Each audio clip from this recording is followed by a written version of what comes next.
Olá, pessoal. Tudo bem com vocês? Vamos iniciar a segunda parte da nossa revisão conversando sobre estabilidade do sistema. Existem dois tipos de estabilidade que precisamos estudar: a biostabilidade, ou a estabilidade externa, ou a estabilidade assintótica, também conhecido como estabilidade interna. Pessoal, o termo BIBO significa Bounded Input, Bounded Output, ou seja, que para uma entrada limitada, o sistema deve responder com uma saída limitada. Então, pessoal, um sistema é dito biostável se, quando eu aplicar na sua entrada um sinal limitado, como exponencial decrescente, ele vai responder também com um sinal limitado. Esse tipo de estabilidade, ele não enxerga o que está dentro do sistema. É como se fosse uma caixa preta. Então, eu só consigo identificar o sistema através de excitações externas, como a entrada e a saída. Certo? Em contrapartida, a estabilidade interna ou a estabilidade assintótica é um tipo de estabilidade que depende dos parâmetros internos do sistema, ou seja, dos modos característicos, ou os polos do sistema. Desta forma, nós conseguimos identificar a estabilidade interna do sistema pela alocação de seus polos. Por exemplo, se o sistema tem um polo simples no semiplano esquerdo do plano complexo, então esse sistema ele é estável. E a resposta no domínio do tempo será uma exponencial decrescente. Se eu tiver um polo simples no semiplano direito do plano complexo, então esse sistema será instável. E a sua resposta será uma exponencial crescente. Certo?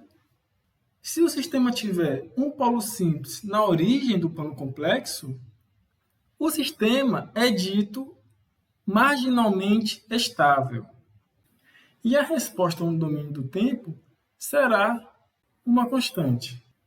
No entanto, se o sistema tiver polos duplos na origem do plano complexo, então o sistema é dito instável. E a resposta no domínio do tempo será uma reta crescente, certo? Bem, gente, se o sistema tiver polos complexos no semiplano esquerdo, então o sistema é dito estável. E a resposta no domínio do tempo será uma resposta oscilatória com amplitude de oscilação decrescente, certo? No entanto, se os polos forem complexos no semiplano direito, então o sistema ele é instável. E a resposta desse sistema no domínio do tempo será uma resposta oscilatória com sua amplitude de oscilação crescente.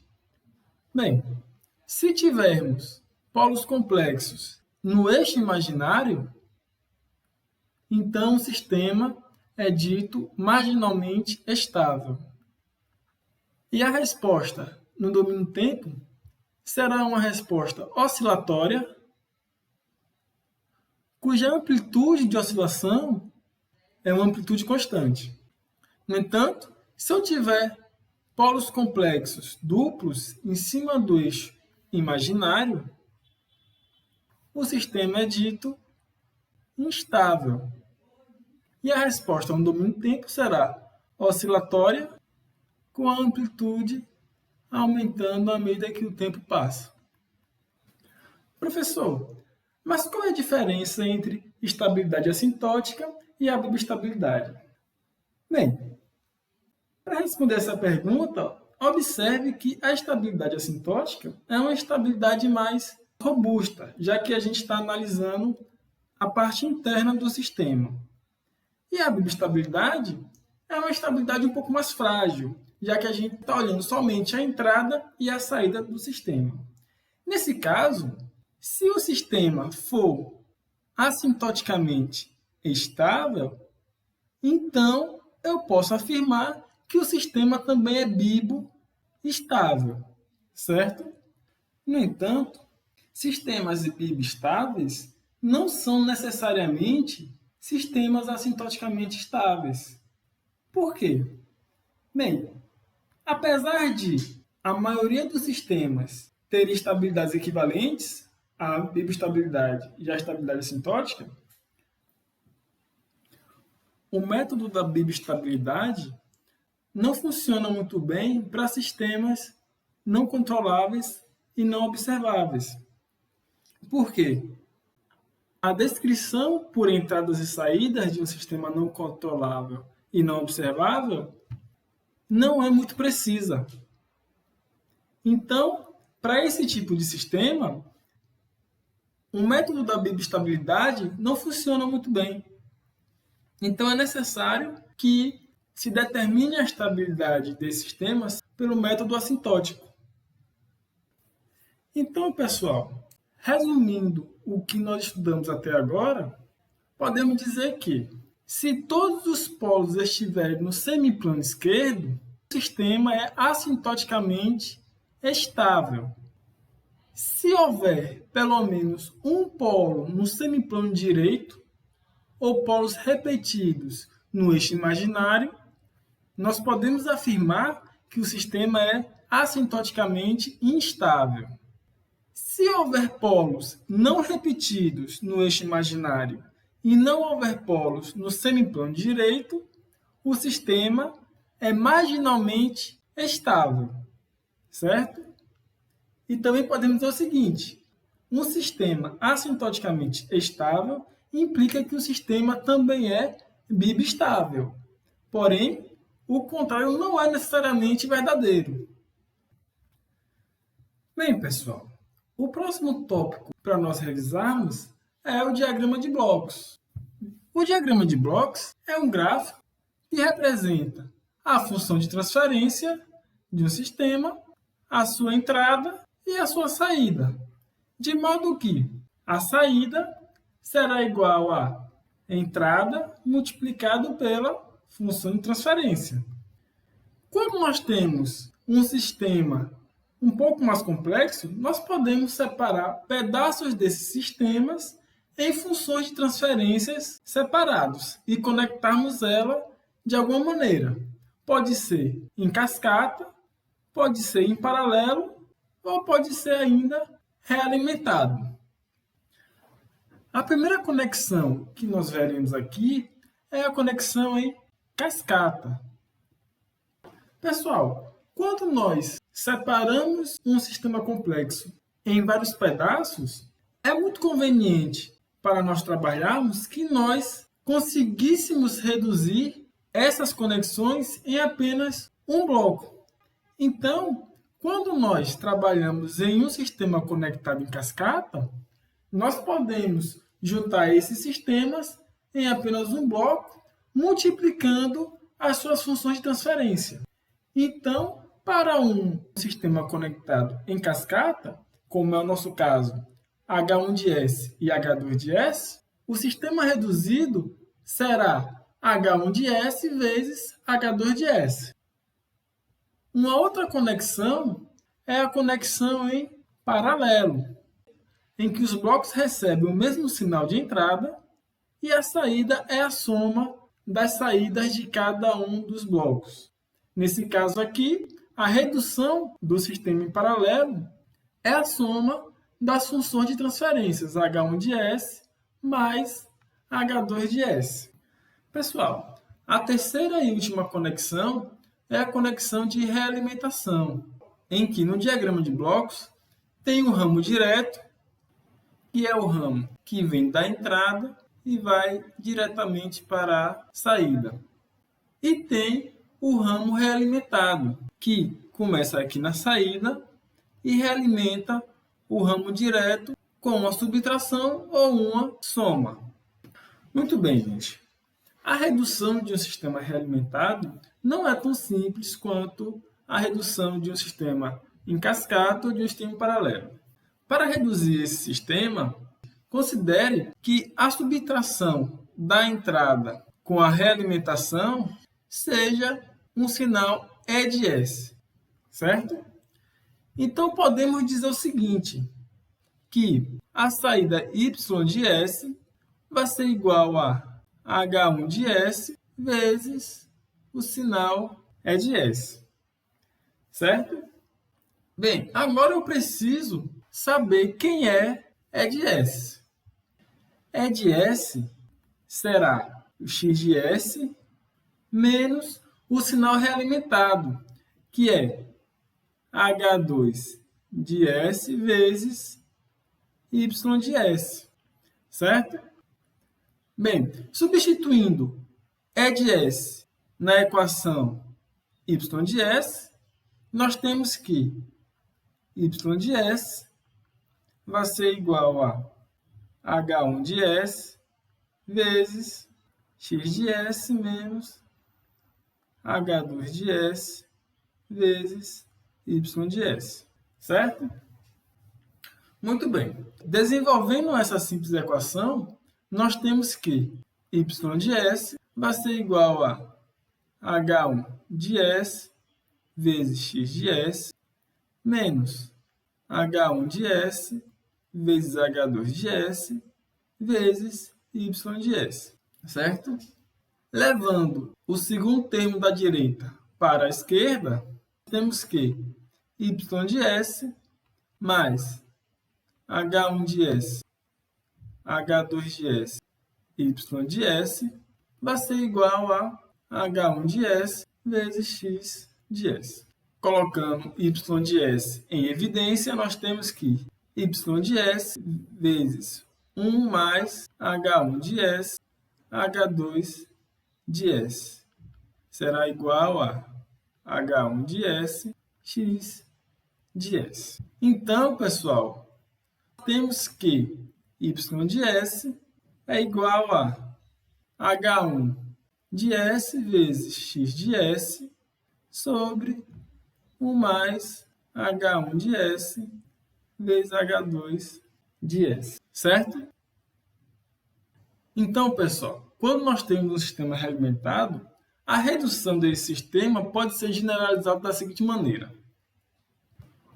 O numerador do sistema reduzido será sempre o termo de caminho direto do sistema realimentado, no nosso caso, H1.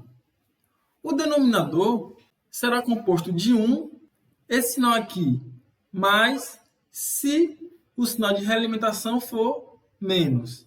Se tiver o caso em que o sinal de realimentação for mais, então esse sinal aqui também inverte, ficará negativo.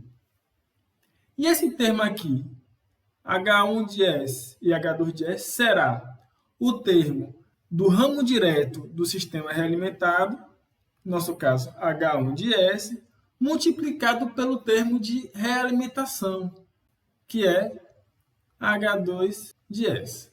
Então, pessoal, seguindo essa regra, nós conseguiremos reduzir qualquer diagrama de blocos que seja conectado por realimentação. Para ilustrar a redução de diagrama de blocos de um sistema realimentado, vamos supor um sistema realimentado em que nós temos a entrada X de S e uma segunda entrada D de S, que pode ser considerado um distúrbio. Considerando que esse sistema é um sistema linear, nós podemos utilizar a propriedade da superposição. Ou seja, nós poderemos trabalhar a resposta desse sistema a partir de um dos sinais, isoladamente, e depois trabalhar a resposta desse sistema com outro sinal, isoladamente. E no final, eu somo as duas respostas, certo? Então, vamos iniciar trabalhando com o sinal X de S. Dessa maneira, nós vamos considerar que o sinal D de S seja igual a zero. Assim, nós podemos reduzir o diagrama de blocos. Com essa nova configuração do diagrama de blocos, sem intervenção do distúrbio D de S, nós podemos fazer a redução como visto anteriormente. Então, a saída Y1 de S em relação à entrada X de S será igual a... O numerador será composto pelos termos do ramo direto, que no nosso caso é H1 de S vezes H2 de S. O denominador será composto por 1 mais os termos do ramo direto, H1 de S, H2 de S, vezes o termo de realimentação, H3 de S. Lembrando que esse sinal de soma é sempre oposto ao sinal de realimentação, que nesse caso aqui é negativo, certo? Se o sinal de realimentação é negativo, então o sinal que vem no denominador é positivo. Se o sinal da realimentação for positivo, então o sinal que vem no denominador é negativo. Agora, para trabalhar com o sinal D de S e sua respectiva resposta, vamos considerar x de S igual a zero. Bem, essa nova configuração não está muito amistosa. Nós podemos rearranjar para melhorar a sua visualização. Muito bem, gente. Nós temos aqui esse mesmo diagrama de blocos reescrita de maneira que podemos visualizar melhor o que está acontecendo. Nesse caso aqui, o bloco H2 de S foi transformado em ramo direto. E os blocos H1 de S e H3 de S foram transformados em ramo de realimentação. Dessa maneira, nós podemos fazer a redução do diagrama de blocos como visto anteriormente. Y2 de S em relação à entrada D de S vai ser igual a... O numerador será o termo do ramo direto, H2 de S, e o denominador será 1. Como o sinal da realimentação é positiva, então nesse caso aqui vai ser negativa. E o próximo termo é o ramo direto, H2 de S, multiplicado pelo ramo de realimentação, menos H1 de S vezes H3 de S. Esse sinal negativo que está dentro do parênteses pode ir para fora. Então, H2 de S sobre D de S será igual a H2 de S sobre 1 mais H2 de S, H1 de S, H3 de S. Certo? Então, pessoal, quem é a saída Y? A saída Y de S será a saída em relação à entrada X de S, seja Y de S, mais a saída em relação à entrada D de S, no caso, Y2 de S. Muito bem, gente. Vamos finalizar o vídeo aqui, para não ficar muito longo, e nos veremos no próximo vídeo. Muito obrigado pela audiência, espero que tenha ajudado vocês. E finalizaremos nossa revisão no próximo vídeo. Muito obrigado.